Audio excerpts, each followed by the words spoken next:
Fala galera, graça e paz com vocês, eu sou Adson Belo, estamos começando o nosso podcast Pergunta Por Quê especial. Sobe o som aí, DJ Ivan Justino! É isso aí galera, estamos hoje especialmente com um novo quadro, um quadro especial, um convidado especial. No meio dessa bancada do podcast Pergunta Por Quê, eu vou receber pastores, sociólogos, amigos, cantores, produtores, gente que tem conteúdo para repartir o seu conteúdo conosco. E dessa feita, eu tô na bancada com um novo quadro. Essa é minha história. Com quem? Nada mais, nada menos do que um príncipe, um pai, um esposo, um grande cantor, ministro de louvor, pastor. Eu tô recebendo aqui nos estúdios, nessa bancada, meu amigo Tom Carf. Graça e paz, meu amigo. Graça e paz, meu querido pastor. Estou muito feliz de estar aqui. Sabe que eu sou um admirador, né, do teu ministério, da tua pessoa. Essa Bíblia aqui é a Bíblia, inclusive, da minha cabeceira. Uau. A Bíblia que eu estou lendo, que eu estou estudando. Então, quando eu recebi o convite, fiquei muito feliz, honrado. Falei, não, pastor Adson, eu vou lá, porque com certeza a conversa vai ser muito boa. Tom, você é um presente de Deus. Para mim, um presente de Deus para essa nação. E eu queria muito estrear esse quadro com você. Minha Amém. História. Até porque as pessoas só conhecem o Tom Carf cantando. Sim. E eu queria muito que as pessoas conhecessem o coração do Tom Carf. Conhecessem não o cantor, mas a pessoa, o cristão, o pai, o homem que foi forjado e formado para um propósito. Sim. Conhecer não só as coisas fortes, mas também as fraquezas. Sim. Porque é a partir da nossa fragilidade que mostramos quem somos, não pessoas de ferro, mas pessoas de carne e osso. Exato. E essa galera tá pronto para te ouvir hoje. Ah, que E bacana. eu queria começar fervendo. Você é petista? É brincadeira, pessoal. PC do B. Ok? Essa é a minha história com o Tom Carf. Eu queria começar esse programa perguntando. Fala um pouquinho sobre a tua trajetória. Um pouquinho da trajetória de Tom Carf na música. Porque às vezes as pessoas, tem muita gente cantor, ministro de louvor, que queria saber qual é a história do Tom Carf até chegar aqui. Uau. Bom, eu até estava conversando contigo lá no almoço, aliás, que almoço, né? E que sobremesa também. E aí eu citei que às vezes Deus fala com a gente de uma forma tão forte que são momentos raros, né? Pelo menos no meu caso, pontuais. Aqueles momentos que Deus fala Deus fala de várias formas, mas tem aquele momento que ele fala de forma muito forte que você vai se lembrar para sempre. No meu caso, são pontuais. Eu falei que comigo foram 3 vezes. Isso. E uma das 3 vezes foi justamente quando Deus disse que eu iria ser um cantor. Uau. Né? Que eu iria viver da obra. Né? E ser um cantor que iria espalhar a mensagem do Evangelho de Cristo através das músicas que ele iria me dar. E quando isso aconteceu, eu não tinha a vontade de ser cantor.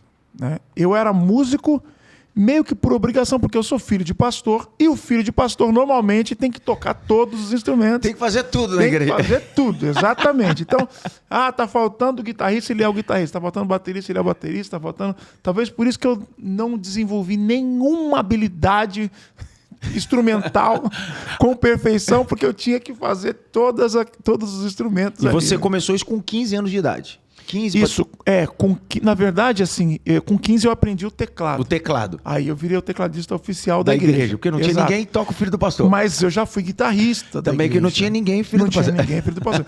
Já fui o baterista Também da igreja. não tinha ninguém filho do pastor. Já fui o baixista da igreja. Também não tinha ninguém filho do pastor. Só que o que eu não era cantor, eu não cantava. Não cantava? Não cantava. Então você ocupou todos esses espaços vazios na igreja local por ser filho de pastor Sim. e diante da necessidade, mas nunca tinha cantado. Nunca tinha cantado. 15, 16, 17 anos. Que era aquilo que Deus ia me projetar. Que isso? Nunca tinha cantado. Então, peraí. Então quer dizer que você tem 15, 16, 17 anos, atendendo a necessidade da igreja local pro seu Exato. pai ser pastor. Sim. Então você aprende a tocar violão, aprende a tocar teclado, aprende a tocar guitarra e vai preenchendo, mas nunca tinha tido um contato efetivo com o cântico. O canto, exato. E aí é o que você se tornou. Conta um pouquinho pra nós sobre isso aí. Então, é muito interessante, porque a minha irmã, ela era a cantora da família. Ela que cantava desde criança, né? Que tinha a voz linda, tem a voz linda até hoje. Eu costumo dizer que minha irmã, quem não conhece ela canta mais que eu. Dá o nome dela que é bom. Karina Carf. Karina Carf. Grande cantora. Um jabá pra você, Karina. Isso, exatamente. E aí, surgiu um coral na Zona Sul de São Paulo, no bairro do Capão Redondo, chamado Raiz Coral. Raiz Coral. Isso, Raiz Coral. E aí, esse coral, primeiro, a ideia dele era ser algo, como é que eu vou dizer? Filantrópico, talvez. Não era para ser um coral para cantar em igrejas. É para agir na sociedade. Como na sociedade. Como o Capão Redondo, né, sempre foi um bairro que hoje está melhor, mas naquela época tinha muitos problemas, muita violência, muito crime. Então era um coral para auxiliar nas questões sociais. Questões sociais. Até cantar em presídio, né? Cantar ali nas favelas, nas comunidades. Então, ele surgiu com esse cunho. Então, o que o regente, que era o Sérgio Saz, e o Scooby fizeram? Andaram pelos bairros procurando os talentos. Captando alguns. Captando os talentos. E eu não era cantor. Ou seja, quem foi captado foi a minha irmã. Sua irmã que foi captada por Raiz Coral. Minha irmã que foi captada por Raiz Coral. E eu fui acompanhá-la no primeiro ensaio porque eu fui obrigado. Meu pai me obrigou. E quantos anos você tinha? Então, isso, eu tinha 16 para 17 anos. 16 para 17. Vamos lá, vamos recapitular. Recapitulando. Presta atenção. Então, um projeto do Raiz Coral vai captar, selecionar pessoas e dentro dessa pessoa que foi captada foi sua irmã que tinha vocação e tinha habilidade para cantar. Exatamente. Você tem 17 anos, teu pai te obriga a você acompanhar a sua irmã. Acompanhar a minha irmã. E aí? No primeiro ensaio. No primeiro ensaio. Eu chego no primeiro ensaio, tinham mais de 70 cantores lá, 70 pessoas que cantavam, ou seja, todos eram cantores. O único que não era cantor era você. eu. Aí eu sento no último banco da igreja e fico lá. Eu falei, vou assistir esse coral cantar, né? Minha irmã aí tá aí, depois eu não venho mais. E aí o coral começou a cantar. Ensaiou, olha, as vozes e começou. Saz e o Scooby passando. Saz e o Scooby passando as vozes e começaram a cantar. Quando começou a cantar aquela coisa linda, né? Um coral black e tal. Aí eu olhei e falei, meu Deus, o que é isso? Eu só tinha visto isso em filme, né? Americano. Naquela época não tinha a sessão dos corais que a gente teve hoje. Essa galera cantando dessa forma bonita. Naquela época não tinha muito isso. Era mais o ciclo de oração, grupo de jovem, adolescente, Exato. ou SOS da Vida, Cades Barné, Que Resgate. aí era mais rock, era um outro gênero. Mas esse da black music, a galera cantando dessa forma, Não tinha. Não tinha. Aí eu olhei e falei, meu Deus, o que é isso? Coisa linda.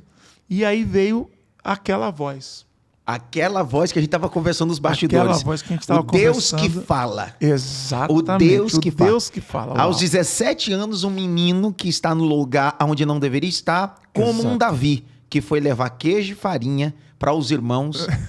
Na batalha, exatamente. Tava no lugar que não era pra ele. Eu peguei essa aí. Tava no lugar que não era pra ele estar. Mas e era ele que ia Era a resolver oportunidade da parada. vida dele. Exato. E aí? E aí eu tava lá sentado, olhei, Deus falou assim, é isso que eu tenho pra você. Meu Deus do céu. E foi tão forte que eu, sem ser convidado, levantei da cadeira, do lugar onde eu estava, e entrei no meio dos coristas. Né? Tinham 70 ali. Né? Você saiu Exato. Sem pedir autorização para ninguém. de forma proativa. Proativa e... como é que fala quando o cara é descarado? Não é descarado. Cara de pau, esse é cara melhor. de pau, exato. Saí, né? Atrevido. Atrevido. Né? E entrei no meio dos coristas e falei, Deus falou comigo ali. Não importa o que vocês falarem para mim, Deus falou ali comigo. Ninguém vai me tirar daqui, Ninguém vai me tirar. E entrei no meio dos coristas, não conhecia ninguém. E fiquei ali tentando cantar, tentando aprender. Mas E eu não não sabia nada sobre vocal. Não sabia nada. A ponto de que os ensaios foram passando, o que aconteceu? Nesse primeiro ensaio, tinha gente... Eu lembro que até o Saz falava brincando, ele falava, tinha... como é que fala? Tinha... tudo quanto era bicho de pelo. Ele falava. Porque tinha evangélico, tinha de várias religiões diferentes. Porque a proposta do coral inicialmente... Era social. Social. Então tinha gente de religiões de matriz africanas, tinha católico, evangélico, espírita, católico, tudo. espírita, tudo. Né? Tinha até gente que estava meio envolvida com crime. E tava cantando. E tava lá no coral cantando. Que benção, né? Aqui, ó. Que vitória. Tô aqui para fazer algo bom. E o que é mais... Deixa eu até contar isso daí, porque o que é mais legal é que muitos se converteram. E abandonaram a vida do crime por estarem ensaiando no coral. Porque literalmente era uma igreja pregando dentro de um ambiente que uma igreja como instituição não pregava. Que era o projeto do Saz e do Scooby. E do Scooby, isso, projeto. Isso. Então, e aí eu entrei no meio. Eu falei, tá todo mundo aqui, acho que ninguém vai me notar, não. Ninguém notou. Entrei no meio também e comecei a cantar. Aí aconteceu, quando o coral começou a chamar muita atenção no bairro. Muita. Tanto é que tinha dias que a igreja ficava lotada para assistir o ensaio. Porque o ensaio era na igreja. O ensaio era numa igreja, lá do bairro do Capão Redondo, comunidade do Evangelho, numa igreja bem pequenininha. Sim. Parecia um cinema. Assim, mas o trabalho totalmente social para tirar a molecada, o pessoal e etc. Tirar a molecada da criminalidade, da droga, ensinar o que é bom. Através da música. Da música, uau. Então, isso já é um lance interessante, né? Porque às vezes... tem muita gente que usa a música para segregar, né? Isso. Não, eu vou segregar aqui, ali, não. Mas a música ela é uma ferramenta de inclusão. Exatamente, de você não tirar... Não de excluir. Principalmente em comunidades, né? Eu estava até esses dias numa igreja lá e aí levaram uma galera para fazer a percussão. Aquela bateria. Sim. Não é nem percussão. Era uma bateria mesmo, um time inteiro que só fazia bateria dentro de uma igreja, mas era justamente uma ONG e tal. Sim. E aí você via que gente que era cristão, que gente não era cristão. E eu achei lindo aquilo, por quê? Porque aquilo, eu sei que é diferente do grupo de louvor de uma igreja. Tem nada a ver. A gente tem não nada a ver uma coisa com a outra. Nós não estamos falando de ministério de louvor de igreja. Nós estamos falando de um caminho, uma ferramenta de evangelística cultural, Sim. que é a música, que é utilizado nas periferias, utilizado até como ferramenta de evangelismo na África. Exatamente. Então, muitos lugares são utilizados assim. Exatamente. E aí, achei lindo aquilo. Então, o coral ele tinha essa função. Só que o que aconteceu? Ele começou a chamar muita atenção. E aí, as igrejas começaram a convidar. Que o Raiz Coral começa a acessar a partir de uma coisa que não esperava. Que não esperava. Aí, beleza, o coral fazia o social ali, mas ele começou a... Atender a agenda. Começou atender a a agenda, ser chamado. Aí, o Sérgio Saz e o Scooby falou, peraí, agora a gente está indo ministrar em igreja, então... O critério mudou. O critério mudou agora. Uau. Né? Então, a gente quer enxugar o coral e tal... O que a gente faz? A gente vai colocar, a gente não vai obrigar ninguém a nada. Tipo assim, você tem que virar crente para você pertencer. Mas nós iremos colocar um estudo bíblico. Uau. Todo mundo que vai pertencer ao coral tem que vir no estudo bíblico. E ali já foi separando o joio do trigo. Já começou, já começou. Agora. E aí, beleza. Aí o coral foi limpando ali, né? E eu tava lá. E quanto tempo isso? 2, 3 meses, 4 meses? Acho que uns 6 meses já começou a ter muito convite. E tu lá no meio cantando. E eu lá no meio. Aí o que aconteceu? Eu era uma das pessoas que, como foi enxugando e começou a ficar os melhores cantores, eu era uma das pessoas que os Sérgio Saz e Scooby queriam tirar do coral. Queriam tirar você. Porque eu não sabia cantar. Obrigado, Scooby. Obrigado. Saz, meus amigos. Obrigado. Porque eu não sabia cantar. Então eles... só que eles falaram, não, a gente não vai tirar o Tom, porque a irmã dele é a nossa melhor soprano, então se tirar ela pode sair também, então vamos manter ele aí. Um café com leite aí. Sabe aquela pessoa do louvor? Eu até gostei muito de um vídeo que você postou, da arte, né, de se preparar e tal. Então, mas às vezes tem alguns grupos de louvor, alguns corais de igreja, que tipo, tem o cara que não canta, mas tipo assim, vamos deixar ele aí, porque... Você acha que toda igreja tem? Tem. Toda igreja tem. Tem aquele componente que não canta e não toca. Isso. Mas esse é brother, mano. Esse é parceiro. Esse é brother. Esse é grupo. Esse é grupo. Exatamente. Esse é grupo. Esse aí é grupo. É grupo, porque tem camarada, tem gente que toca muito, canta muito, mas é mala, estrelinha. Exato. E tem gente que não tem essa habilidade, mas é grupo, consegue conectar o grupo. Exatamente. Então você inicialmente era isso. Mas tem uns também que não conseguem conectar o grupo e é ruim. E é ruim, tá lá. E a gente é bom fazer um corte disso. Tem gente que é ruim de grupo, ruim cantando e tá no grupo. E tá no grupo, exatamente. E aí, muitas vezes, você mantém ele, por quê? Porque às vezes você se preocupa até com a alma dele, né? Falando, se tirar, o cara vai desviar. Vai pro inferno, então. Exatamente. E eu era esse cara que não sabia cantar, assim, não sabia. E aí pensaram isso em me tirar e tal, mas aí me mantiveram. A misericórdia veio. Misericórdia veio. Teve até um dia que foi muito engraçado, que a gente foi gravar no estúdio. Primeira vez que eu entrei no estúdio na vida. Aí entrei no estúdio, os tenores foram gravar lá uma música, o coral inteiro, mas aí chegou a parte só os tenores iam cantar. E aí tinha um microfone, né? E os tenores ficaram tudo em volta do microfone. Aí o Sérgio Sassi falou assim: fulano, chega mais perto do microfone. Tom Carfe, fulano e ciclano encostem na parede. E a parede era longe do microfone. Fica lá atrás. Né? Ele não falou, mas é tipo assim, pra tua voz não chegar. Pelo amor de Deus, não atrapalha. Pra não atrapalhar, exatamente. E aí aquilo eu fui percebendo isso. Eu falei, eu realmente estou atrapalhando o coral. Então o que eu vou fazer? Vou estudar. Uau, vou estudar. Exato. Tem um grande problema e eu queria pegar esse adendo. Ao invés de ter a crítica e a situação como um ambiente de se vitimizar, você decidiu usar isso como cunho de protagonista. Exatamente. Se eu quiser ser, eu preciso estudar. Exato. E aí você foi para estudar. E aí eu fui para o estudo. Falei, olha, eu vou estudar muito. E eu tinha colocado uma coisa no meu coração. Às vezes eu não gosto de falar isso, mas eu acho que é bom falar isso porque eu acho que as grandes pessoas que venceram colocaram isso no coração. Uau.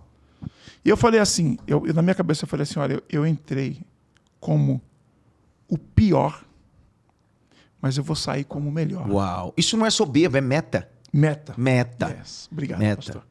E aí, o que eu fiz? Comecei a estudar 8 horas por dia de técnica vocal. 8 horas por dia. 8 horas por dia. Um filho de pastor que até aquele momento ocupava locais dentro da igreja com a necessidade, era um teclado, era um violão, era uma guitarra, vai para um ensaio onde a irmã foi selecionada, automaticamente que ouve a voz de Deus e de repente está dentro desse coral com 70 vozes. Sim. É o pior do grupo, aonde o regente com propriedade e de forma assertiva diz, Sim. não chegue perto do microfone. Ele estava certo. Certíssimo. E aí de repente você diz, eu vou estudar e decide estudar 8 horas para se tornar o melhor. O melhor. Quem não traça a meta não chega no propósito. Exato. Exatamente. Tracei a meta, eu falei, entrei como pior, vou sair como melhor.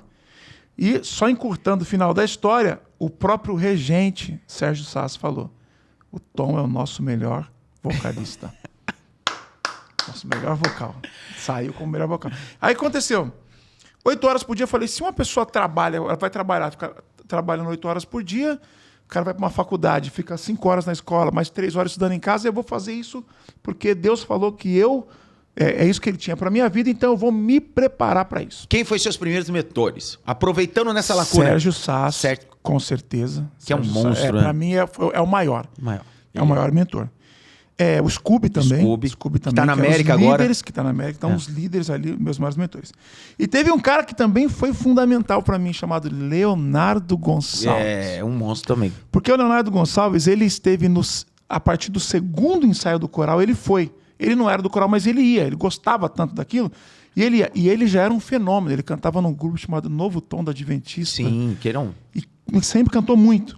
E aí, eu olhava para ele e falava, esse cara como assim? O cara brancão, né? Cantando, né? Alcança uns tons. Alcança uns tons e tal, né? E aí, eu chegava para ele e ficava perguntando, falei, como é que é isso aí? Eu era um menino chato, sabe? Como é que é esse negócio que você faz, essas melismas que você faz, isso aqui que você faz, não sei o que. Aí ele me falava, Tom, estuda isso. E não tinha toda a tecnologia e recursos que se tem hoje. Tinha. Você teve que garimpar. O primeiro CD do Raiz Coral foi gravado em rolo. Lembra disso? Sim. Foi gravado em rolo. Em rolo? O primeiro álbum do Raiz Coral. Só que aí ele foi não pro que CD. Eu conheça, né? Porque eu fui no museu outro dia e vi isso daí. A gravação era em rolo, mas saiu o CD. Já era a época do CD. Deus. Mas a gravação foi em rolo. Entendeu? Meu Deus do céu. Que era um take só, o negócio ia girando E aí você começou a ser mentoriado, se submeter a mentorias, Exato. estudar técnica vocal, Exato. melisma e etc. Exatamente. Com o Sérgio Sass, com o Scooby e de com vez o em Leonardo. quando com o Leonardo.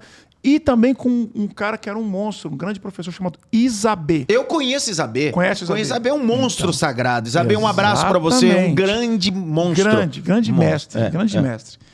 E aí eu ficava lá e ouvindo eles e perguntando, tal. Eu ia para casa e como eu não tinha acesso, não tinha aula, não tinha... Não tinha o que tem hoje, tinha o YouTube. que tem hoje.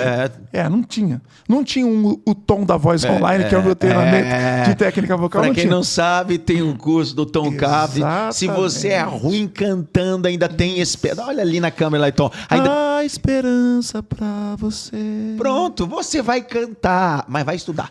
Exatamente. Aí, o que eu fazia? Eu chegava em casa e muitos exercícios eu criava. Eu criava o exercício para conseguir uma técnica. Mentira. Então, por exemplo, eu pegava... Foi o lá laboratório da escola que você tem hoje. Exatamente. Tanto é que a maioria dos exercícios que eu tenho no meu treinamento foram exercícios que eu criei para fazer aquela técnica. Que eu não sabia como, e eu criava os exercícios. E aí eu estudava 8 horas por dia. Tom, mas como é que você estudava 8 horas por dia? Você não trabalhava, você não fazia nada? Não, eu fazia. Eu trabalhei de office boy, eu trabalhei vendendo água, eu trabalhei de servente de pedreiro. Uau. Então, todas essas funções, o radinho estava do lado, com a fita cassete ou CD ali, com os exercícios. Então, estou lá, servente de pedreiro. Estou colocando bloco, rejuntando as coisas. Tá lá e eu estou cantando. Fazendo exercício, música. Estou no ônibus, estou só office boy, estou no ônibus. Estou parado no ônibus, estou ouvindo o vocalize, estou cantando aqui, estou fazendo uma técnica. Entendeu? Então nunca houve desculpa. Nunca houve desculpa. Eu não tinha 8 horas por dia para ficar sentado estudando. Você poderia literalmente se vitimizar. Dizer, você decidiu exato. construir. Exato. Para falar, não tenho tempo para estudar. Né? Hoje eu vejo muita gente que fala assim, não estudo porque eu não tenho tempo. E eu olho para mim e falo, poxa, eu também trabalhava, eu também estudava, trabalhava, fazia faculdade. Não tinha tempo, mas isso era prioridade. Não é Isso falta era de tempo, é prioridade. falta de propósito. Exatamente. Então, em qualquer lugar eu estudava. Ônibus, na rua, no carro. O pessoal olhava para mim e falava, esse menino tá ficando louco. Olha o cara fica cantando sozinho, fica fazendo os negócios com a voz. Porque exercício de canto é feio, né? Não é bonito o exercício de canto. Você vê a pessoa cantando, nossa, que bonito. Você vê ele fazendo exercício, é horrível. É um negócio feio. Entendeu? E aí... Só que eu fazia, treinava. E você ficou quanto tempo no Raiz Coral? Fiquei 5 anos. 5 anos. 5 anos no Raiz Coral. Diga a canção que te marcou no Raiz Coral. Dá uma palhinha dessa canção. Foi a Tocou-me, né? A Tocou-me é... Desde que encontrei a Cristo e senti seu terno amor, tenho achado paz e vida para sempre. Eu cantarei em seu louvor. Tocou-me, Jesus, tocou-me. De paz encheu meu coração quando o Senhor Jesus me tocou, livrou-me da escuridão. Uau! Nós estamos no podcast Pergunta Por Quê, recebendo Tom Carfe. Nós estamos nesse programa especial A Minha Vida, a Minha História. Tocou-me. Que é isso? Ainda há esperança para você que não canta nada. Exatamente. Ainda há esperança. Quem sabe você está assistindo esse podcast dizendo, eu tô igual o Tom, aos 16 para 17, não cantava nada. Olha isso aqui. Exatamente. O segredo que ele nos ensina nesse primeiro bloco é o seguinte: estude, dedique-se. Não existe limite para quem estudar e quem se dedicar.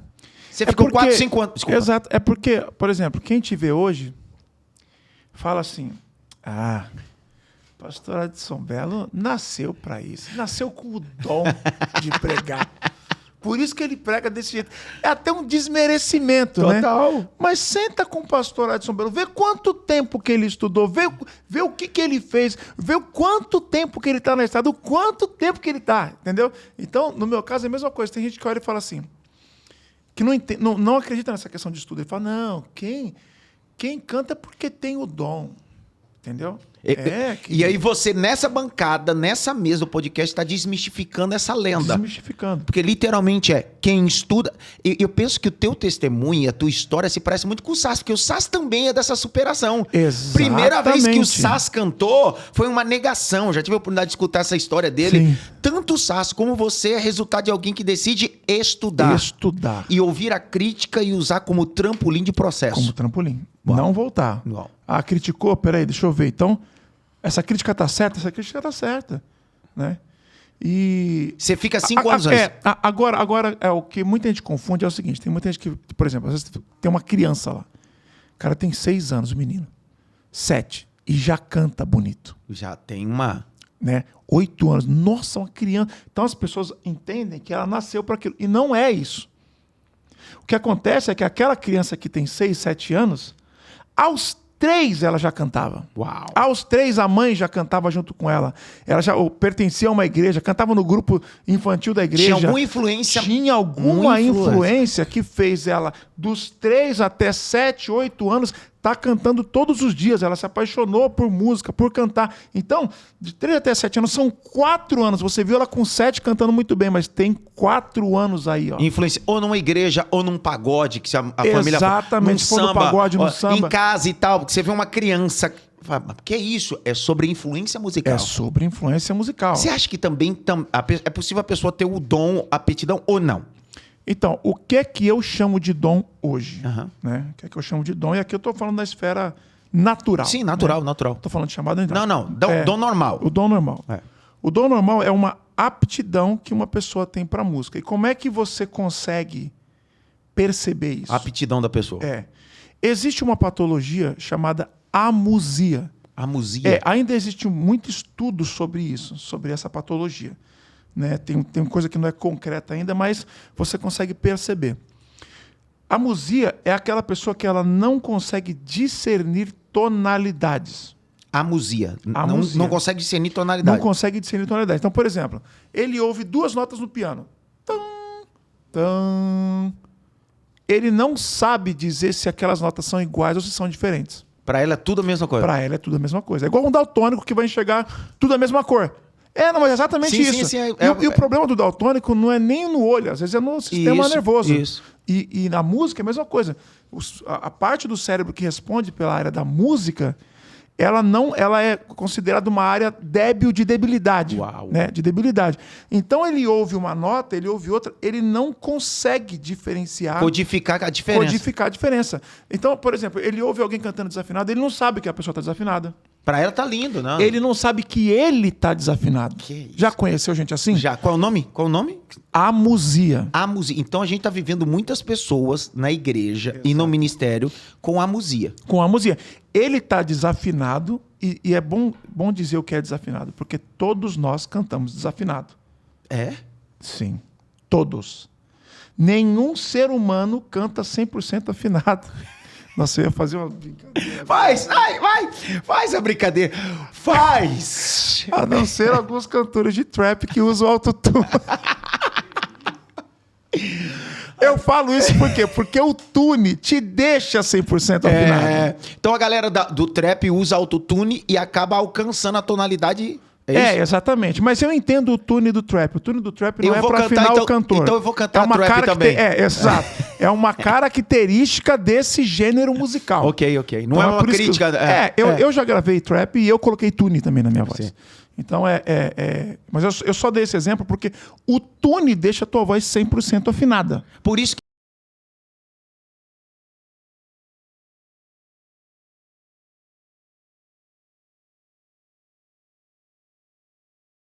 Agora hoje está tendo um recurso que o tune afina a voz do cara ao vivo. Então você não. Você tem que ouvir o cara cantar sem o microfone. Porque se tiver com o microfone, ainda assim pode ser mentira. Mentira, é sério? Ainda assim então pode ser nós mentira. Estamos vivendo uma mentira.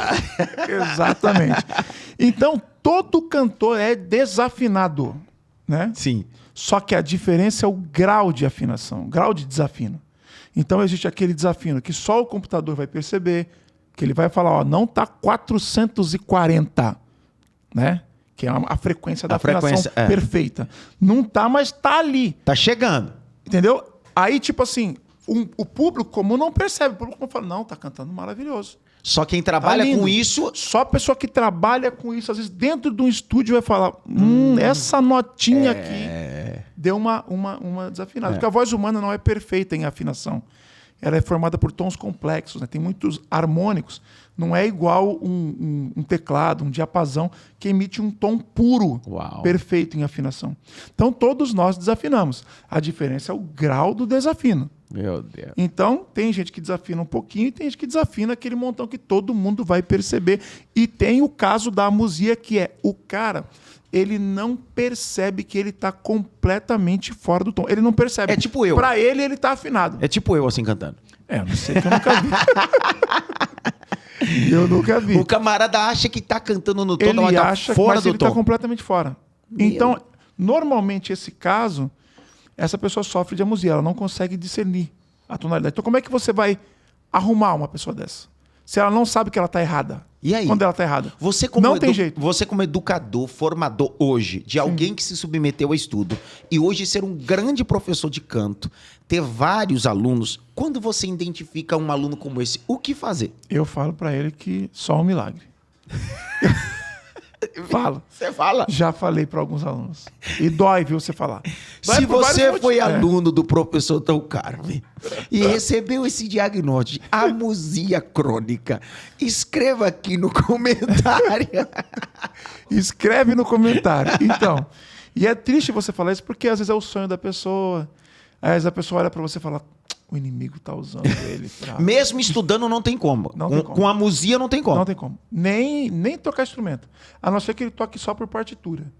Aí ele consegue porque ele vai estar só reproduzindo o que está sendo escrito ali. Mas... Aí ele toca por partitura. Mas por ouvir por mesmo? Por ouvido, não. Ele nunca vai conseguir tocar uma música por ouvido. Porque ele não consegue discernir tonalidade. Mas isso é uma parcela muito pequena da sociedade. Muito pequena, é igual o daltônico. É raro você conhecer um daltônico. Então também você sabe que eu sou daltônico, por isso que eu ri, né? É mesmo? Eu sou daltônico. Eu não sabia. Não consegue enxergar todas as cores. Não consigo. Vermelha é laranja, laranja é vermelha, as cores. É mesmo? Aí, ó. Então estamos exatamente com um exemplo aqui de uma pessoa que... Isso não é por falta de treino, por falta de entendimento. Não é isso. Não é informação neurológica que não chega em nós. Exatamente, não chega. E cantar é a mesma coisa. E olha que exemplo interessante. Eu dei o exemplo do daltônico, vou dar o exemplo do gago. Do gago. O cara que é gago crônico. O cara que é gago crônico, ele tem na área do cérebro que responde pela fala, é também considerado uma área de debilidade. Então ele não consegue falar. Ele vai falar, ele gagueja. Mas quando ele canta, ele não gagueja. Uau. Por que quando ele canta, ele não gagueja? Por quê? Porque ele engana o cérebro dele. Ele não usa mais o lado da fala, que tem uma debilidade, e passa a usar o lado do cérebro que é responsável pela música, que está hábil.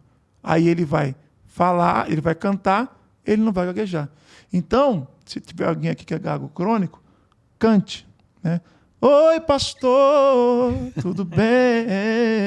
Ele não vai gaguejar. Não vai gaguejar. Você vai conversar com alguém cantando. Então, você vai mudar a sua tonalidade. Então, por exemplo, se a minha tonalidade normal da minha voz é aqui, aí eu vou mudar, vou falar assim.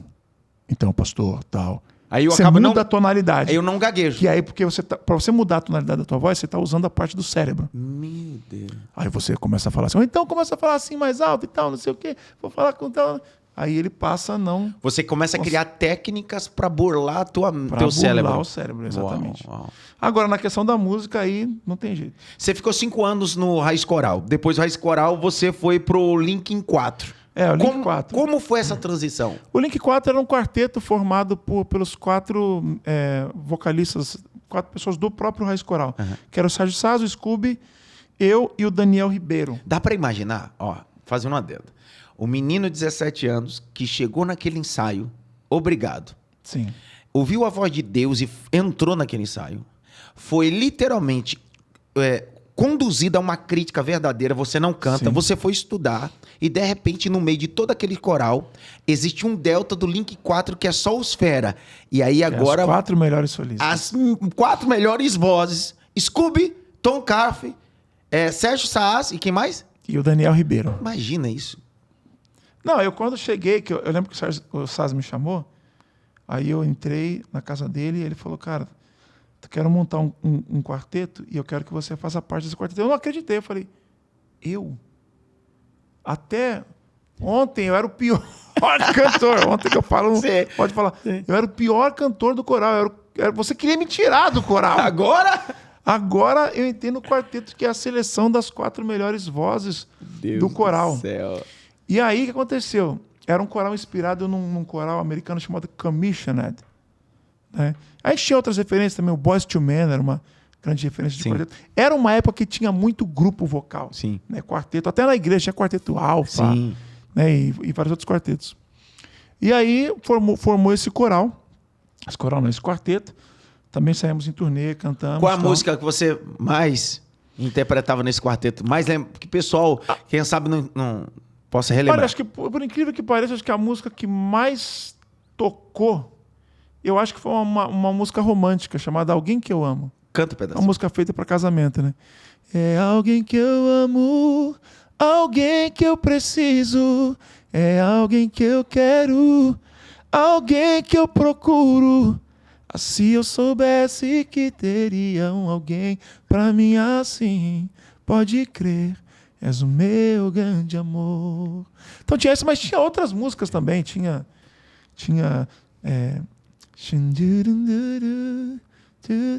que era o amor de Cristo. Há um lugar que era... Há um lugar é o lugar. Há um lugar especial, um lugar além do rio, onde não haverá mais morte ou dor, onde os homens vão amar, entre outras coisas. Você ficou quanto tempo no Link? Foi mais ou menos uns 2 anos, assim. Aí até que veio a mudança, que vai ser a antessala da sua mudança do solo. Apocalipse 16. Com o pregador Lu. Esse dia eu lembro até hoje. E aí, por quê? Eu gelei. Raiz Coral, Link 4, daqui a pouquinho, vocalista na época, o pregador Lu vivendo um rap lá em cima. O Apocalipse 16 tinha ganhado o prêmio do melhor grupo de rap do Brasil. Uau. Isso, gospel e secular. Tava fritando. Eles ganharam o prêmio da MTV. Se não me engano, foi um prêmio da MTV com o melhor álbum, que foi aquele Segunda Vinda à Cura. Era tipo... Era como se, por exemplo, pega esses meninos do trap hoje, tipo... Tá muito no auge, assim. Vamos pegar um... É que eu não quero 2 fazer... metros? Não. Não, nem se compara, nem se compara. Porque o 2 metros é gospel. Ah, é verdade. O Pregador Lu e o Apocalipse 16 ganhou como o melhor do Brasil. Alcançou... Tanto gospel quanto secular. Meu Deus. O melhor álbum. É como se fosse tipo um álbum de um grupo de rap. Talvez, sei lá... Racionais na época, não? É que o Racionais também era da época. Da então época. o álbum do Pregador Lu ganhou do Racionais. Você tá de brincadeira. Você tem uma ideia. Exatamente. Então só nisso já... Acabou. Não tem comparação. Primeiro porque a gente tá falando no nicho. Gospel é rap que alcança não só a plataforma da igreja, mas alcança o mundo e dentro de um programa MTV que na época era o auge. Era o auge. Então, o Apocalipse 16 era o grupo do momento no Brasil, assim, no quesito de música de rap, né? Rap. Beleza. Aí eu recebo uma ligação, uma voz grave assim, e aí, Tom? Falei, meu, quem que é, cara? Beleza, tal. Falei, ele falou, é o Pregador Lu. Falei, como assim, cara? Esse cara tá me ligando. Tá doido, cara? Eu ouvi os álbuns dele direto, né? E ele, o Pregador Lu, te ligando. Exato, e ele me ligando e tal. Aí ele falou, cara, eu quero que você venha cantar comigo, cara. Tal, não sei o quê. Falei, e eu? Ele falou, é. Falei, meu Deus, então tá bom. Falei, vamos. Vambora! E ali eu tive um contato com o Pregador Lu. Eu digo que ele foi um professor para mim no quesito de gestão de carreira. Uau. Então, primeira vez que eu viajei de avião foi com o Pregador Lu, né? Então, essa questão da gestão de uma carreira, porque até então o Raiz Coral, ele foi aquele lance social e tal, e a gente cantava, mas era um lance ali, né? Não tinha um lance de gestão, assim, de carreira forte, né? A gente só era menino que queria cantar. Aí com o Pregador Lu, aí eu já comecei a entender um pouco de ação. Por quê? Porque o Pregador Lu dava entrevista em rádio, dava entrevista em programa de televisão. Já tinha uma amplitude absurda. Já tinha uma amplitude absurda. Então, emissoras de TV chamavam ele para dar entrevista. E você sempre junto, porque fazia parte da equipe. Exato. Então, a gente ia viajar para um lugar, aí chegava, fazia uma rádio, tinha coletiva de imprensa. Aí eu fui começando a olhar, falei, poxa, que bacana. Aí eu vi que o Lu levava os CDs para vender, ele fazia camiseta, material, boné. Chegava nos lugares e vendia. E tudo aquilo eu ia observando. Porque ele já era um artista, já com assessoria. Exatamente. Até porque tinha acessado um ambiente que poucos tinham acessado. Então, ele já era artista mesmo no sentido de construção. De profissional, de construção, gestão assim de carreira. E aí ele foi um professor para mim. Eu fui olhando, falei, poxa, que legal. Então, se eu for numa cidade, às vezes é legal visitar uma rádio daquela cidade. Uau. Tenho que entender esse lance de divulgação. Né, colocar a música na rádio. Às vezes ele me levava, ele, Tom, vou numa rádio aqui de São Paulo, vou colocar minha música lá, vamos lá comigo. Falei, vou. Aí eu já vi ele negociando, porque naquela época da rádio tinha o famoso jabá, né? Jabá. Você pagava lá para a rádio tocar a tua música. Então, aí eu já via isso. Então, como funcionava todo esse trâmite? Como funcionava o que é hoje o trâmite? Só para vocês entenderem, que você, quem sabe, é da geração Y, o que o Tom está dizendo, o que funciona na época é como se fosse engajamento, impulsionamento. É, exatamente. Mais ou menos hoje. O que as artistas fazem? Eles lançam a música e na plataforma eles dão um impulsionamento. Se você tem uma empresa, dá um impulsionamento. Era a mesma coisa. Então você tinha com CD, ia na rádio, você pagava e dentro desse pagamento você fazia impulsionamento. Exato. Não existia rede social. Não tinha. O YouTube era muito fraco, assim. Mas, não, na verdade, a gente acompanhou o nascimento do YouTube. Literalmente. Né? Então, a gente é de uma era que não tinha YouTube. Então, a forma de você divulgar a tua música não era rede social, não era YouTube. Você ia batendo de rádio em rádio, né? Porta em porta, de rádio em rádio. Levava o teu CD para algum lugar aqui e tal. Então, eu via ele fazendo isso, né? E aí eu fui absorvendo isso para mim. Falei, se algum dia eu lançar um projeto solo... Eu já tenho como... Eu já tenho. Tipo assim, o Raiz Coral me formou como cantor. Musicalmente. Musicalmente, o Raiz Coral me formou. E o Pregador Lu me formou nessa questão como gestor de carreira. Uau! E aí eu peguei essas duas informações... Você ficou quanto tempo com o Pregador Lu? Foram 2 anos. Lembra de alguma música? Não, várias, né? Canta uma, né? Vale a pena. Deixa eu ver aqui uma. No fundo. Tinha uma que eu cantava, não foi eu que gravei essa, foi o Júlio de Castro que gravou. Mas que é uma música muito, muito bacana, que é aquela. O tempo bom existe sim, e ele sorri pra quem quiser viver. O bom momento vai estar pra sempre na sua mente.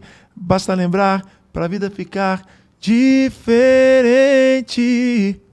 Pessoal, nós estamos no podcast Pergunta Por Quê com Tom Carf. Essa é Minha Vida, o quadro especial, ouvindo sua história, seus desafios, suas superações. Um menino de 17 anos, filho de pastor, que nem cantava nada, foi para o ensaio com a irmã, foi selecionado, ouviu a voz de Deus e hoje é o grande homem da música, tá repartindo suas histórias conosco aqui, maravilhoso. Tom, vamos pro intervalo, a gente já volta. Já ouvimos seu início no Raiz Coral, agora no Linkin 4 e depois agora junto com o Pregador Lu. E aí daqui a pouquinho nós vamos ver essa transição do Tom Carf cantando sozinho. Fica aí, estamos no podcast Pergunta Por Quê. Toma uma aguinha, a gente já volta.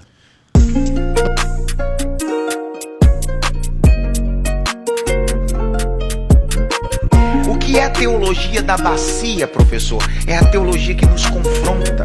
É a teologia que nos reduz. É o espelho, espelho.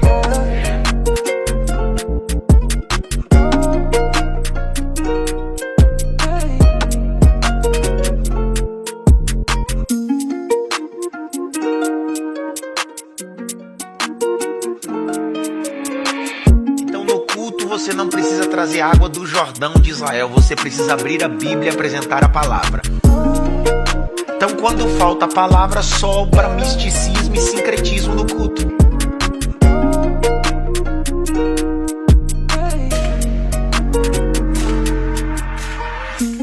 Fala galera, estamos de volta depois de um intervalo interativo e você que ainda não fez ou não é aluno do Itepa Bible College, tá aí, vem estudar conosco. Hoje nessa bancada eu estou recebendo um dos grandes príncipes da nossa música gospel, Tom Carf, falando sobre o início de sua carreira, falando sobre o tempo que viveu no Raiz Coral, no Linkin 4, e aí, antes do nosso intervalo, eu estava falando um pouquinho sobre essa transição na época que ele foi convidado para participar em um dos grupos mais expoentes, não só gospel, mas também alcançou o topo na música secular, que foi o Apocalipse 16, encabeçado pelo vocalista Pregador Lu. Ele estava me contando 5, 6, 7 anos cantando Raiz Coral no Linkin 4, a primeira vez que você recebeu um cachê como artista musical foi com o Apocalipse 16, Pregador Lu. Conta um pouquinho pra nós. Foi com o Apocalipse 16. Eu nem sabia o que era isso. Porque o Raiz Coral primeiro tinha essa função social, social, né? Então não via dinheiro. O Link 4 já começou a ser um pouquinho, mas também não era só uma nada. ajuda de curso, a coisa... Exatamente. Eu nem sabia que isso existia, né? Até dentro da música gospel. Eu sabia que na música secular tinha, mas na música gospel eu não sabia. E aí, quando o Pregador me chamou, eu fui tipo assim, beleza, vambora. Vamos cantar. Isso. Nossa, que alegria, vou estar cantando com o Pregador Lu. Tal.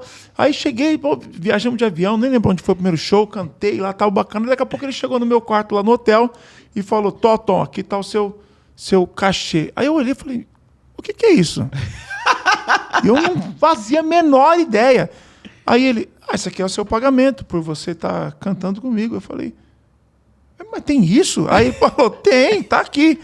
Aí eu peguei aquele dinheiro, fiquei feliz, falei, nossa. Foi seu primeiro cachê como... Foi o meu primeiro trabalho artista. Como trabalho artístico. Meu Deus. Aí eu peguei, fiquei feliz. Eu fiquei feliz, tipo assim...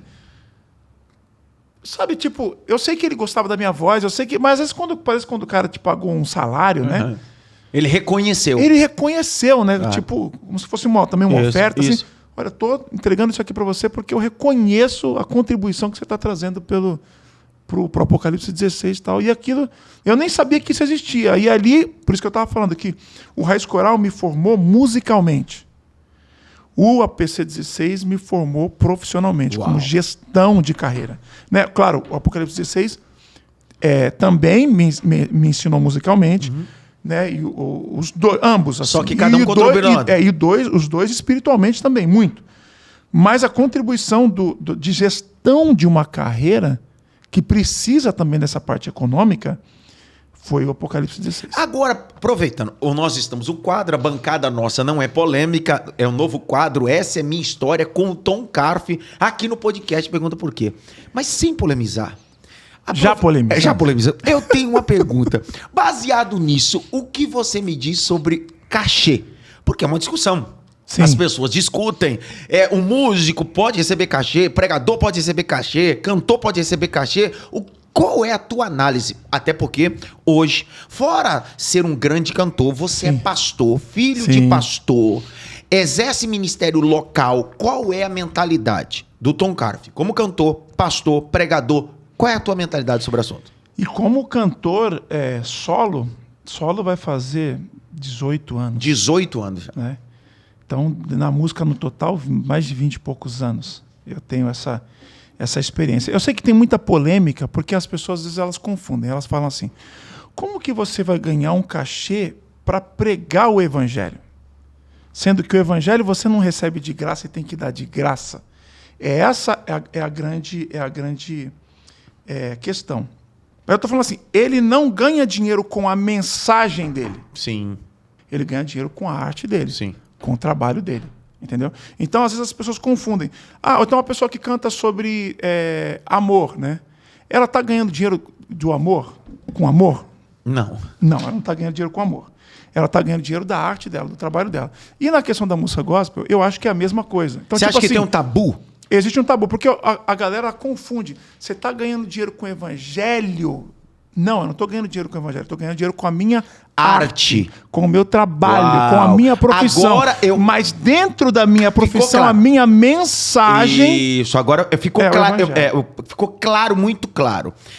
até diante do exemplo que você acabou de dar. Sim. Porque às vezes as pessoas dizem assim, você está ganhando dinheiro com o evangelho. Não. Não. Eu estou ganhando. Você ganha dinheiro com a sua habilidade, seu trabalho e carrega uma mensagem nesse trabalho. Uma mensagem nesse trabalho. Uau. E essa minha mensagem, ela independe da minha profissão. Porque a minha profissão eu sou um artista. Ué. Mas se eu estiver num metrô e eu for falar com alguém e falar do Evangelho de Jesus Cristo, vai ter cachê para isso? Não.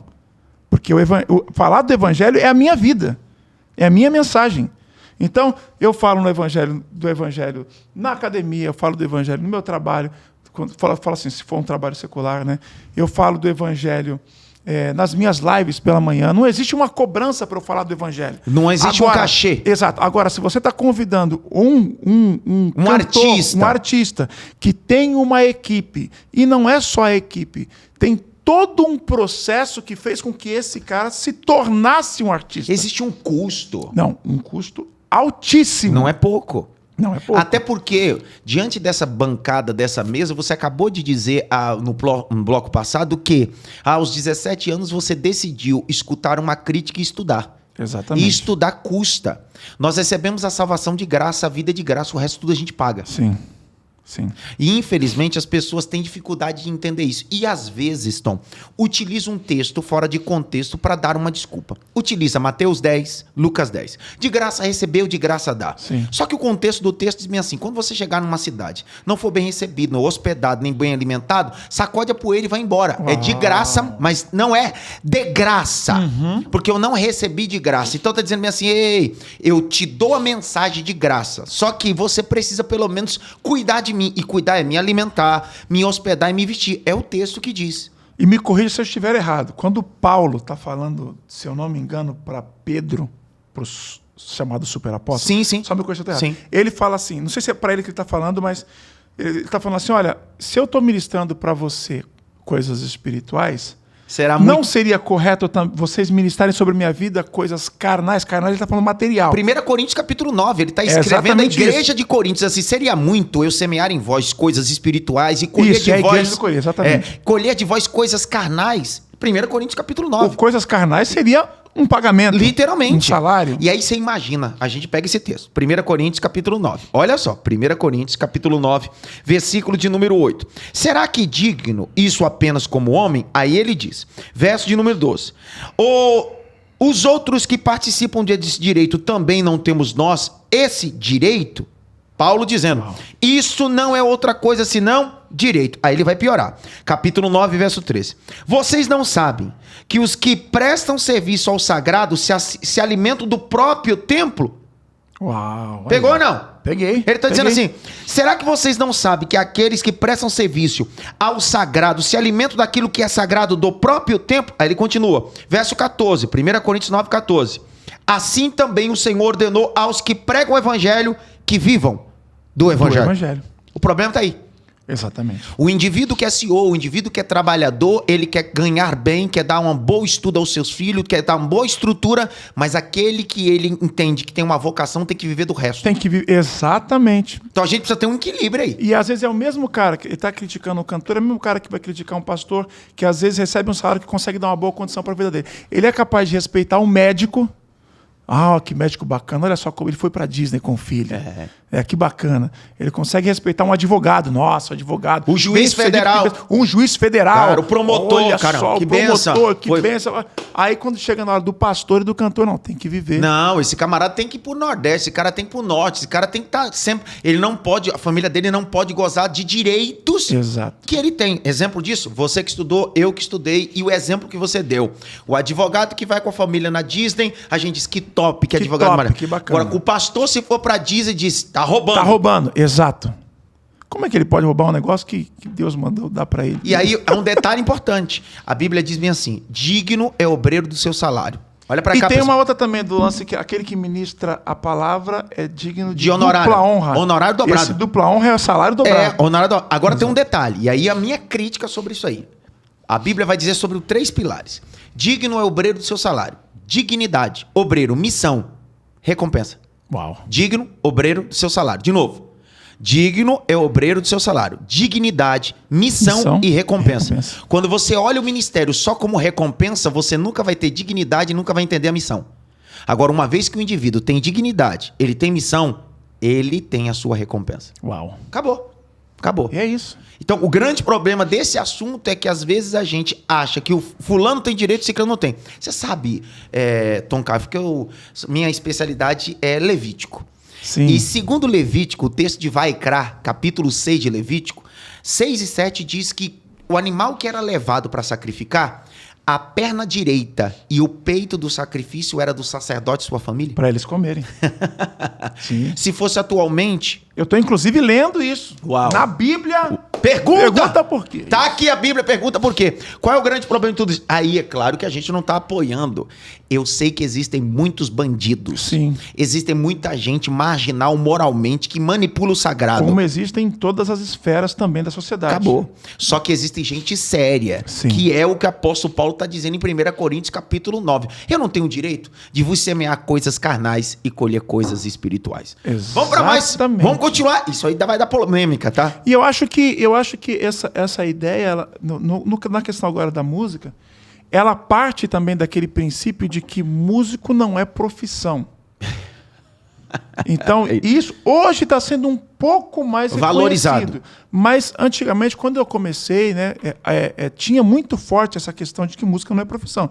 O pai não incentivava o filho a ir para música. Não, filho, vai procurar um trabalho de verdade. Você é vagabundo. Você é vagabundo. Você é músico, é vagabundo. O músico e o ator, antigamente, era tratado como vagabundo. Era tratado como vagabundo. Arte, né? Então, às vezes eu chegava num hotel e aí a pessoa, naquela entrevista lá, perguntava endereço e tal, né? Ah, e sua profissão? Músico. Para colocar. Se colocava músico, o atendente do hotel falou, não, isso não é profissão, você tem que colocar uma profissão aqui.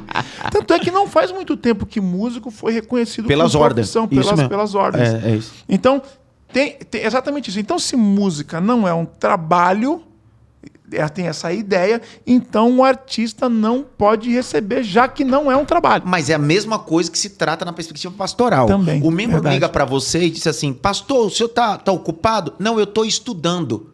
Ah, então o senhor está fazendo nada, né? Tá, mas então você pode me atender aqui. Pode me atender. Você entendeu a mentalidade? Se você falar assim, não, eu estou estudando porque eu tenho uma prova no seminário. Na faculdade. Não, uma coisa secular. Não, eu tenho uma prova na faculdade de medicina amanhã. Ele vai respeitar. Se falar, não, eu estou estudando aqui Bíblia, uma parte da... Aí ele, não, então você pode me... E aí por isso que nós temos visto tanto músicos ruins, porque não apoiam os músicos para estudar e como profissão, e pastores despreparados. Exato. Por quê? Porque a própria igreja... Aí eu deixo aqui um adendo. A maioria dos pastores trabalham de forma secular para manter a sua família, e os membros querem que esse pastor atenda ele na perspectiva de estudo, de mentoria, de atendimento pastoral. Como? Exatamente. Então você quer ter um pastor integral? Banqueiro. Tenha no seu coração a alegria de bancá-lo. Sim. Porque o mesmo direito que você, como pai de família, junta dinheiro e quer ir para sua família, férias, etc., esse pastor com a família dele também tem esse direito. Como foi a transição de sair agora? Porque aí você, Raiz Coral, Link 4, aí você vai para o Apocalipse 16 e agora vai acontecer o grande ápice, que é Tom Carf como cantor solo. Como foi isso? Isso faz parte daquelas 3 vezes que Deus falou comigo de uma forma sobrenatural. Meu pai me chamou para sentar à mesa com ele, eu sentei à mesa com ele, lembro até hoje. Fiquei frente a frente com ele. Ele falou assim, Tom, sai de todos os grupos que você está. E ele não falou assim o que ia acontecer. Ele só falou, sai de todos os grupos que você está. Acho que você está muito solto, assim, não sei. E então, sai de todos os grupos que você está e você vai andar comigo. Uma direção paterna e pastoral. Paterna e pastoral. Isso em 2005 para 2006. Teu pai disse isso? Meu pai disse isso. Aí eu saí. Você obedeceu? Porque eu ouvi a mesma voz. A mesma voz. Que falou comigo lá atrás que eu ia ser cantor e tal. Mesma voz, agora na voz do meu pai. Eu falei, e olha que interessante, ali eu já estava ganhando dinheiro, Já né? tinha... Já tava músico profissional, já tava cantando em vários lugares do Brasil. Já tava em vários cenários. Então, tipo assim, poxa, tô vivendo, bacana, olha só o meu sonho, tô vivendo, tô até ganhando um dinheiro com isso. Aí meu pai falou, você vai sair. Aí, não me obrigou, mas falou. Deu uma direção. Deu uma direção. E você ouviu a voz de Deus E eu na ouvi voz do a seu pai. Deus e falei, é isso. Vou sair. Saí. Passou um mês, meu pai falou assim, olha, eu vou bancar teu primeiro CD solo. Só porque você obedeceu. Exato. Vou bancar seu CD solo. Aí ele pegou e bancou meu primeiro CD solo. Na época custou R$12 mil. Então você imagina, na época... Não, 12 mil. Se hoje é dinheiro... Em 2006, R$12 mil era muito dinheiro. Não, hoje também. 12 mil. Hoje ainda é muito dinheiro.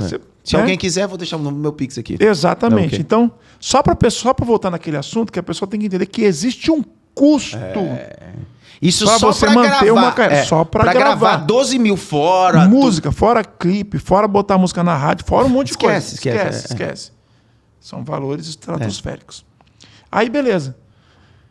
Gravei meu primeiro CD solo. Quando eu gravei meu primeiro CD solo... A música desse CD solo, qual foi a música que te marcou? Só Deus pode restaurar esse amor. Só Deus pode restaurar esse amor. Basta só você pedir com fé. E tua família Ele irá restaurar hoje. Uau!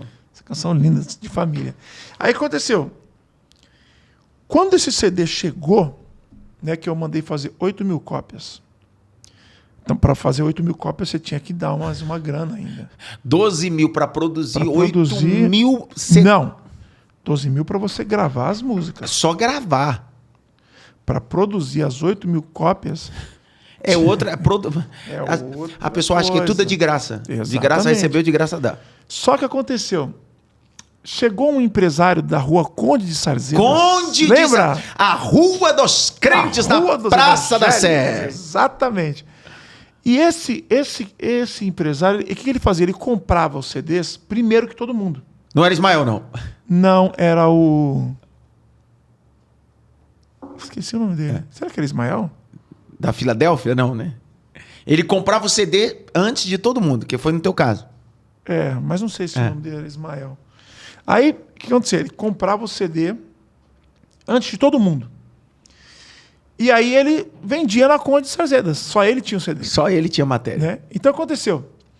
Ele chegou em mim e falou, Tom, eu vou comprar o CD. Eu falei, mas eu não tenho nem dinheiro para fazer as 8 mil cópias. Ele falou, não, eu já vou te pagar tudo. O dinheiro para você produzir e o que você vai me vender, na margem de lucro que você vai me vender. Ele disse isso. Exato. Aí olha que interessante, eu acabei de gravar meu CD não tinha nem chegado, eu já tinha 8 mil cópias vendidas. Que é isso? Chegou às 8 mil cópias, ele me pagou à vista. Aí eu vi um dinheiro, acho que eu vi 40 mil reais. Eu nunca tinha visto aquilo na minha vida. Tanto dinheiro. Falei, meu Deus, 40 mil reais. Nossa, tipo, Deus abrindo, chancelando, falando, você saiu dos grupos lá? Porque ouviu minha voz através de seu pai. Ouviu minha voz através de seu pai? Olha agora a recompensa que eu estou te dando. Aí o que eu fiz? Peguei 40 mil, primeira coisa, dízimo. Primeira coisa, dízimo. Né? Eu sou dizimista desde que eu me encontro economicamente ativo. O problema tá aí, Tom. Tem cantor e músico e nem crente é. É verdade. Quanto mais dizimista. Infelizmente. Vai para outro dia, vai.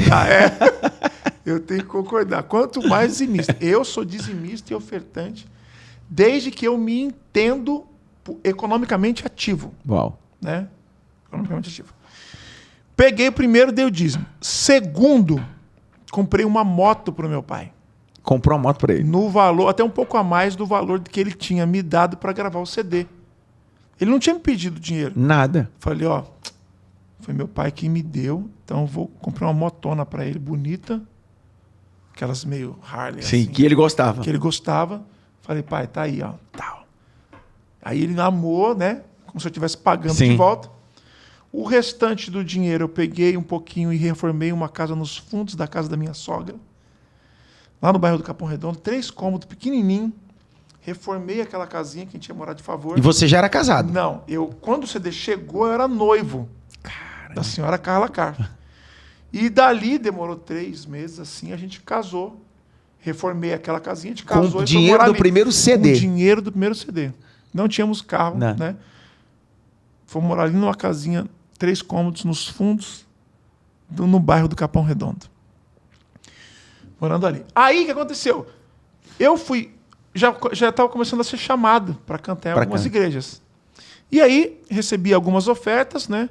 Como era muito no começo, a oferta era bem pequenininha, então eu montei uma banda, tudo que eu ganhava eu entregava para a banda. Né? Tá aqui, tal. E só que eu vendi os CDs. Aí eu já comecei a fazer camiseta. Comecei a fazer bonés. Sua margem de lucro veio a partir das camisetas. E tudo que você tinha aprendido no Apocalipse 16. Tudo que eu tinha aprendido no Apocalipse 16. Aí fui fazendo. E eu comecei a dar aula de canto nessa época. Uau. Então eu vivia da aula de canto. Meus custos de vida era da aula de canto. E o extra era desses souvenirs. O que vinha na carreira era revertido na própria carreira. Entrava e investia na própria carreira. Então eu ia numa rádio, pagava uma rádio, pagava isso, pagava aquilo, criava mais produtos para fazer a coisa acontecer. E aí, para conseguir gravar outro CD também, eu não tinha empresário. Então guardava dinheiro para conseguir produzir um outro CD e tal. E aí você vai construindo, sempre vivendo. Eu tinha uma época que eu tinha uma margem de lucro grande já, financeira, mas eu continuava morando em 3 cômodos no Capão Redondo. No fundo da casa do sogro e da sogra. Exatamente. No bairro do Capão Redondo. Eu podia ter saído de lá, podia sair. Aliás, muitos cantores fazem isso hoje. Ganham dinheiro, já compram um carrão, já não sei o que. Não, eu não, aprendi esse princípio. Não, eu vou ficar aqui e vou reinvestir na minha carreira, porque eu tenho um lugar que eu quero chegar. Né?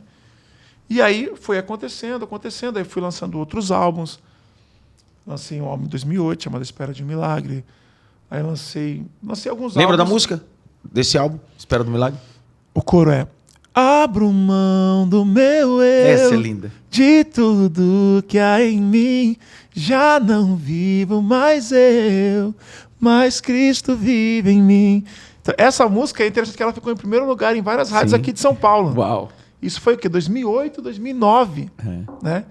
Essa canção. Mas por quê? Porque eu chegava nas rádios... Literalmente, chegava, pode tocar minha música, toca minha música. Algumas eu tocava, algumas eu pagava lá. Tinha que pagar. Que é um funcionamento hoje, só o pessoal tá claro como é que é. Exatamente. Então você pagava a rádio para tocar a tua música. E aí, a música ia acontecendo, daqui a pouco as igrejas começaram a cantar essa música, aí eu comecei a fazer mais agendas. Aí, no ano de 2011, eu lancei um álbum chamado Revolução. Que foi um álbum que já veio com um aspecto de algumas músicas mais eletrônicas. E é isso que eu queria tocar. Porque até 2011, você tinha um estilo musical muito puxado ainda, Raiz Coral, Linkin 4. Quando 2011 é lançado esse CD, tá na nossa pauta, começa a transição de músicas, de estilo musical. Sim. Fala um pouquinho desse CD, de uma música e a mudança. O que te fez mudar? O que me fez mudar foi a palavra do produtor desse álbum. O nome dele é Jamba, ele é gringo. E estava morando aqui no Brasil. Ele produziu, inclusive, aquele álbum maravilhoso do Luiz Arcanjo. Sim. Um álbum meio MPB, assim. Sim. Muito musical. E aí ele estava falando comigo e ele falou assim: Tom, vai no ouvido dos adolescentes da sua igreja. Vai lá no não, nem celular, no iPod. iPod, né? Na época. Vai vê o que eles estão ouvindo. Pode ver, eles estão ouvindo Bruno Mars, eles estão ouvindo Chris Brown. Da igreja mesmo, não estou falando do mundo, não. Estão ouvindo Chris Brown. A molecada da igreja está escutando. A molecada da igreja está ouvindo Usher, que são o nome da galera do R&B, pop, R&B, black, americano. Aí eu realmente fui fazer essa pesquisa e vi a galera, Bruno Mars e tal. É isso mesmo, eu ouço tal, muito bacana. Aí ele falou assim: você tem que fazer uma música para essa galera. Para alcançar essa galera através da mensagem. Exato. E também para que essa galera... Porque música também é entretenimento, né? Porque a gente precisa mudar. Existe louvor e existe mensagem cantada. Sim, exato. Diante da proposta que você fez em 2011, não, é muito mais do que louvor. É uma mensagem cantada para alcançar o jovem. Sim, exatamente. E aí, tipo assim, para esse cara, por exemplo, o cara tá lá, vai numa festa de aniversário. Quer colocar uma música mais agitada? Ele não vai colocar uma música secular, que ele nem sabe o que está dizendo na música. Ou Cassiane, 500 graus, né? Que é uma outra proposta. Ele vai colocar o quê? Ele vai colocar um Tom Carf. Hoje, né, tem essa meninada, 2 metros, né? que está cantando Bruno Ramos e tal. Então, o que ele vai colocar? Quando ele for para uma academia, num retiro de adolescente, de jovem, o que ele vai colocar? Que música que ele vai colocar? Aí eu falei, que bacana. Aí eu peguei e falei, então beleza, vamos fazer. Aí eu fiz um álbum um pouco mais nessa vertente eletrônica. Cunho proposital e intencional. Proposital e intencional para alcançar o jovem. E aí, me conta a música que você lembra desse CD, que marcou. Uma coisa que marcou foi que todas as minhas agendas foram canceladas.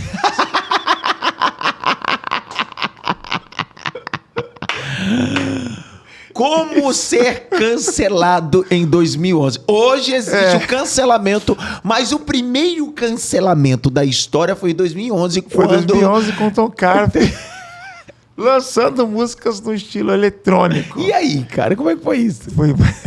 Eu lembro que eu tinha acabado de comprar um apartamento lá no Taboão da Serra.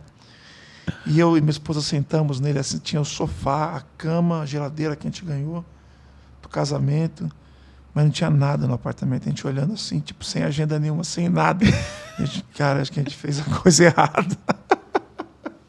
Não tinha nada. A gente ficou ali um tempo sem ter os móveis, sem ter as coisas. E as igrejas alegando... Cancelaram porque alegaram que eu estava trazendo o mundo para dentro da igreja. Porque eu coloquei algumas batidas de música eletrônica, tinha alguns raps também e tal.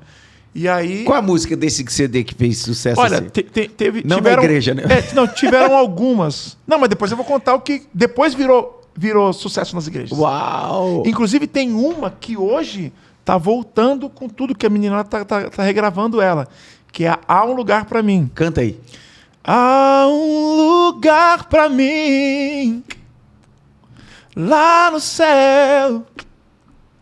Sim, eu sei. Perto do meu Senhor, sentarei para ouvir a canção que Ele fez para mim, de pai para filho. Eu vou pro céu, sim, eu sei. Só que essa não é tão eletrônica, mas ela estava no álbum. Estava no álbum, mas automaticamente hoje volta e pode cantar nesse mesmo ambiente que te rejeitou. Exatamente. Não, mas tinha uma eletrônica que era... Nada vai me afastar... Nada vai... Que era... Do amor de Deus, do amor do meu herói. Então essa foi a primeira que foi para as rádios e tal. E aí as igrejas todas cancelaram. Cancelaram a agenda. Fiquei 6 meses sem tocar em lugar nenhum. 6 meses sem tocar em lugar nenhum. Eu falei, meu Deus, o que a gente fez? Aí aconteceu. Aí essa música que eu cantei agora estourou numa rádio do Sul, do Paraná. E eu não sabia. Aí ela ficou 1 mês a música mais tocada da rádio. Na rádio. De Curitiba, uma rádio de Curitiba. 1 mês a música mais tocada.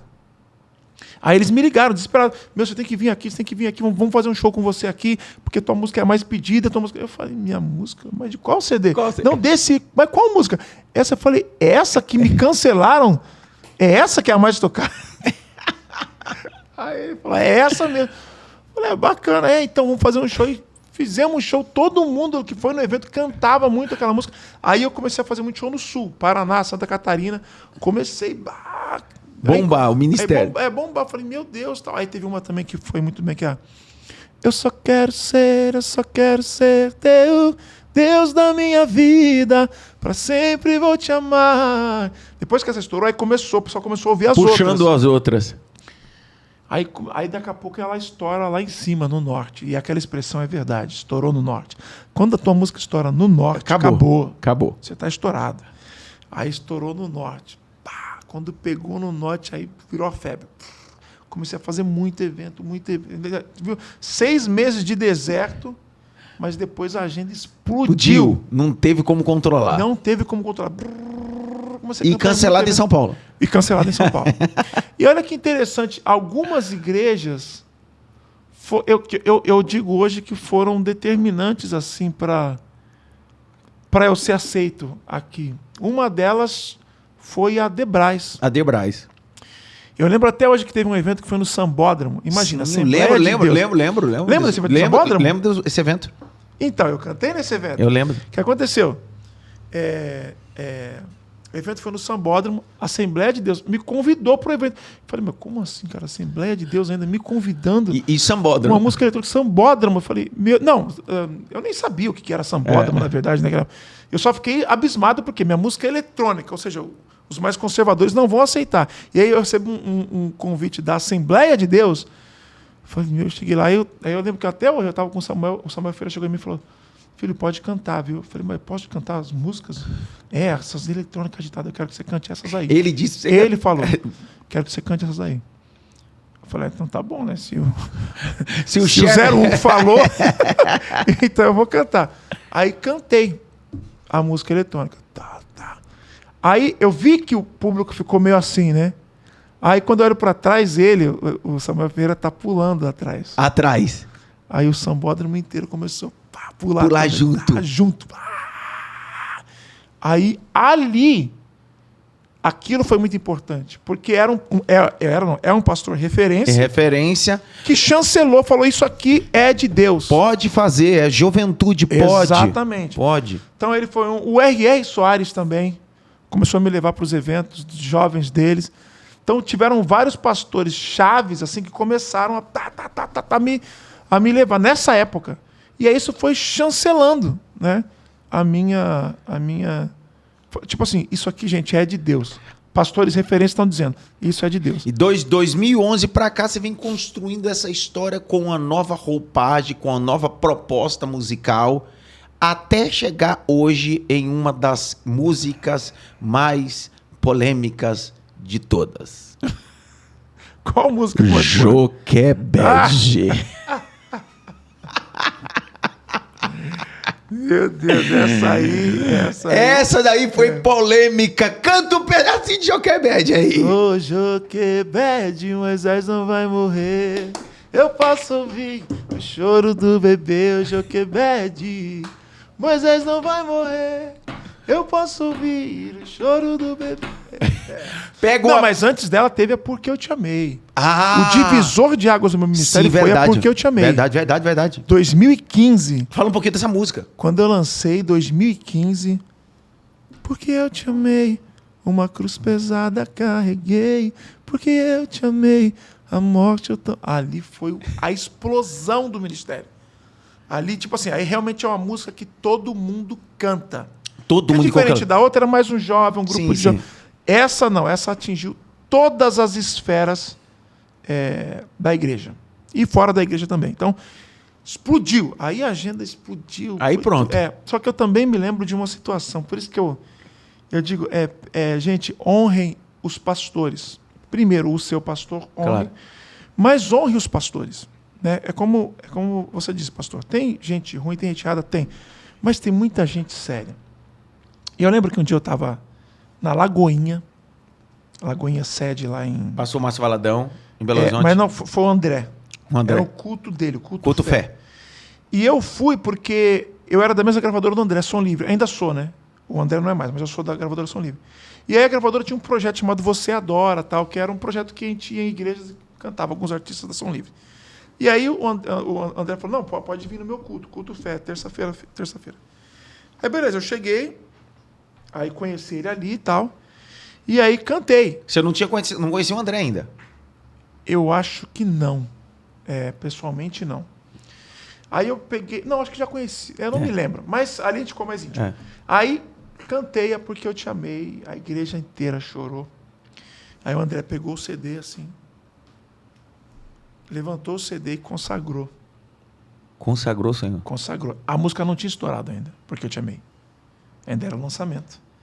Ele pegou o CD, levantou o culto e consagrou. Eu falei, esse CD aqui está consagrado e esse CD aqui vai rodar o mundo. Aqui tem canções que vão rodar o mundo. E falou assim, vocês podem comprar o CD, viu? Ele trouxe o CD para vender, pode comprar. Eu lembro que acho que eu levei uns 400 CDs, vendeu em menos de 5 minutos. Assim. Tudo. E aí, realmente, esse CD tinha a música que ia me projetar para o Brasil e fora do Brasil, que é Porque Eu Te Amei.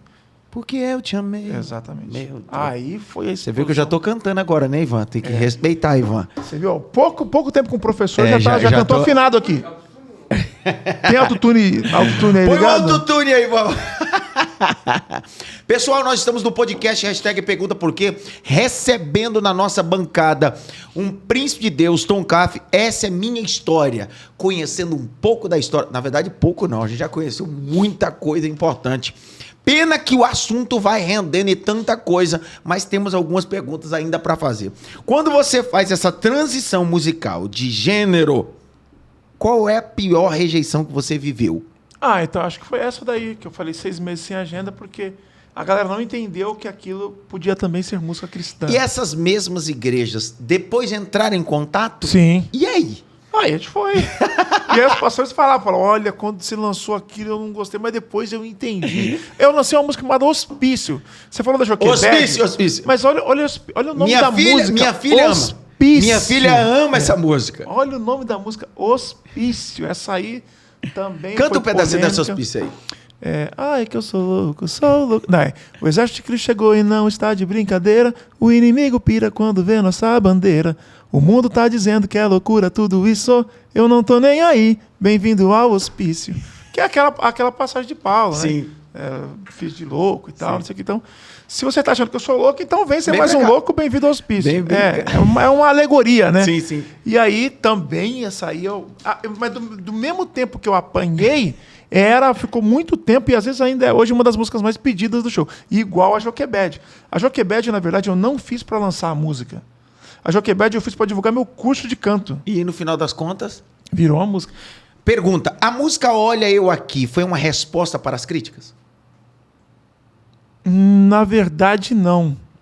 Essa música Olha Eu Aqui foi um trap, inclusive, Sim. que eu lancei. Ela é uma música de superação, né? Quem vê o clipe entende melhor ela. Né? Me disseram que eu não ia conseguir Olha Eu Aqui, Olha Aqui. Porque o clipe mostra um menininho que está andando na rua. Sim. Aí chega um carro importado e um cara pede pro menininho ir vender uma droga para ele em algum lugar. Né? Então ele fala, tem esse negocinho aqui, vai entregar para aquele cara lá que eu te dou um dinheiro. Aí o menininho percebe que é coisa errada, ele está indo para a escola. Aí ele fala, não, eu não vou fazer isso não. Não vou fazer isso, não vou fazer isso. Aí o cara que está dentro do carro fala assim, tá vendo esse carrão aqui, ó? Você nunca vai ter um desse. Aí o menininho olha para ele e fala assim, eu vou ter, mas é pelo certo. Uau. E aí é como se o menino crescesse e fosse eu. Aí por isso que tem os carros do lado Sim, e tal. sim. Então, tipo assim, eu consegui fazendo a coisa certa. Uau. Eu não preciso ir pro crime. Acessei a pra partir da... alcançar. Exatamente. O ano passado você foi convidado a cantar no show da virada na Paulista. E até com a Paloma Posse, que é membro da nossa igreja, Exatamente. esteve lá. Um tabu absurdo. Sim. Eu fui um dos que incentivei e disse, Paloma, é uma porta que Deus abriu pro Tom para vocês, vão e representem a igreja. Sim. E alguns legalistas acabaram dizendo, isso já é outro sentido. E a palavra que eu disse foi, eu preciso entender que eles são os Daniéis, cantando e Sim. adorando e orando dentro da Babilônia. Que Exatamente. experiência foi essa? Ser um cantor convidado para cantar na maior cidade da América Latina, no maior show da virada que tem, na Paulista. Fala um pouquinho. Exatamente. 2 milhões de pessoas. Então foi uma responsabilidade grande e eu estava muito nervoso no início. No início do evento não, mas antes, assim. Em meses que antecediam o evento, eu estava muito nervoso. Justamente por quê? Porque não é um público que eu estou habituado a cantar. Então você vai estar cantando para uma galera que não é da igreja. Porque quem é da igreja está na igreja na virada do ano, né? Todo mundo. Todo mundo. Culto da virada, tal, todo mundo da igreja. Quem Até não... a Paloma acabou o show lá e veio pro culto da virada Veio pro aqui. culto da virada, É. entendeu? Então, tipo assim, aí eu tô lá e aí... Só que aí, na hora que a gente cantou, foi maravilhoso, né? Eu cantei, daqui a pouco entrou a Paloma com coral. Meu, foi um negócio que o público ficou assim, tipo... Meu, que coisa linda. E sabe uma coisa que é tão legal? É que o público cantava as canções. Cantava. 2 milhões de pessoas, muitas ali, afastadas, desviadas, cantando Tom Carf. Exato. Não, e muita gente me marcou, né, que estava lá no show, marcou, dizendo exatamente isso. Fazia tempo que eu não ia na igreja, estava afastada. Eu nem sabia, mas eu fui presenteado e a glória de Deus me invadiu. Eu estou voltando para Jesus. Entendeu? Então, tipo, eu não consigo ainda entender o legalista. Parece que ele não leu os evangelhos, Não. né? Porque para ele... Eu não consigo entender. Cara, você leu direitinho? Porque assim, o grande problema Jesus. o legalista, ele quer pregar na sinagoga. Uau. Ele não quer ir às nações. E eu não estou aqui, como Dietrich Bonhoeffer bem detalhou, dizendo eu não acredito na graça barata. Sim. Como sim. John Stott diz no seu livro Discípulo Radical, eu acredito num discipulado radical que traz mudança. Sim. Só que não dá para trazer mudança se a gente não acessar a sociedade através daquilo que somos. Sal da terra e luz do mundo. Tem uma pergunta de um internauta nosso, que é Humberto Franco, dizendo: qual o momento mais difícil na caminhada com Cristo, Tom Carfe? Qual o seu momento mais difícil da sua vida? Que você diz assim... Na caminhada com Cristo... ministerialmente. Caminhada com Cristo e ministerialmente. Cara, vou parar de cantar. Vou parar. De parar... Eu lembro uma vez... Eu pensei uma vez só. Foi quando um diretor de uma gravadora... Eu tinha gravado o CD dessa canção. Como Abraão ouviu tua voz. Canção linda. O CD chamava Espera de um Milagre. Muitas pessoas foram curadas ouvindo as canções daquele CD. Curadas mesmo, assim. Aí... Beleza. Eu levei esse CD para um diretor de uma gravadora grande. Falei, meu sonho é estar numa gravadora. Botei o CD assim, ele pegou o CD, botou no rádio, ouviu, olhou para mim, pegou o CD, jogou assim, falou: nem você, nem esse CD tá à altura dessa gravadora. Assim? Sim. Na tua lata? Na minha lata. Aquele dia eu fiquei mal. Voltei para casa nem mal. Você, nem esse CD tá à altura da nossa gravadora. Voltei para casa mal. Mal, triste. Coração rachado. Rachado, assim. E aí? Falei, meu Deus, meu CD tá curando tanta gente. E como tá? E aí o tempo passou, eu fui contratado pela Som Livre, na época era a maior gravadora do Brasil. Esse cara quis me contratar. Ele quis contratar, porque aí... Depois que aconteceu, enquanto você ainda é o patinho feio, depois aconteceu, quis, mas aí eu não fui. Não foi. O mesmo que disse que você e teu CD não estavam à altura foi o mesmo que... É bom não falar o nome dele. Não vou falar o nome. Esse miserável. Mas o que é interessante é assim, eu costumo, é aquilo que você falou, eu não me vitimizo. Sim.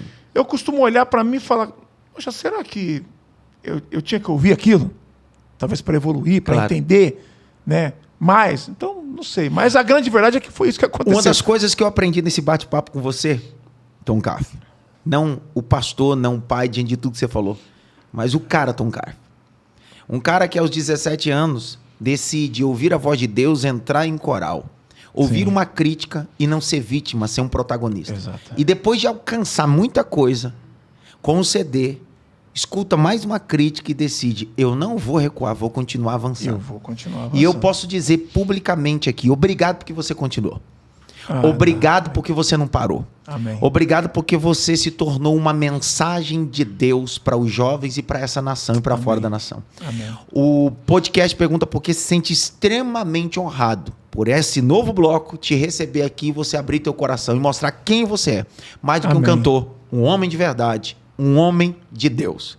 Um homem de carne, mas um homem de Deus que ensinou e nos ensinou.